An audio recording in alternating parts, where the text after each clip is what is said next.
మరి 2024వ సంవత్సరం ప్రజలు మరి ఎలాంటి వీడ్కోలు చెప్తారో చెప్పలేం.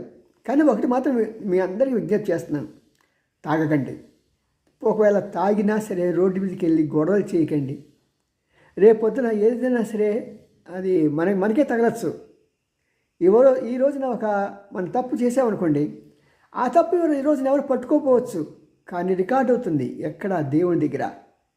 దేవుడు భయం ఉన్న ప్రతి ఒక్కరు కూడా ఇలాంటి పనులు జోలికి వెళ్ళకండి. హాయిగా మీ ఫ్యామిలీతో, మీ భార్యతో, మీ పిల్లలతో, మీ ఇంటి ఇరుగు వాళ్ళతో, పొరుగు వాళ్ళతో చక్కగా అందరూ పిలుచుకొని ఒక చోట కూర్చొని చక్కగా కేక్ కట్ చేయటమో, లేకుంటే అది ఆంగ్లేయుల ప్రభావం కాదు అనుకుంటే మన చక్కని స్వీట్ ఉన్నాయి కదా, అవి చక్కగా పంచుకొని తింటూ ఆడుతూ పాడుతూ చేయొచ్చు కదా. I wish you a happy new year.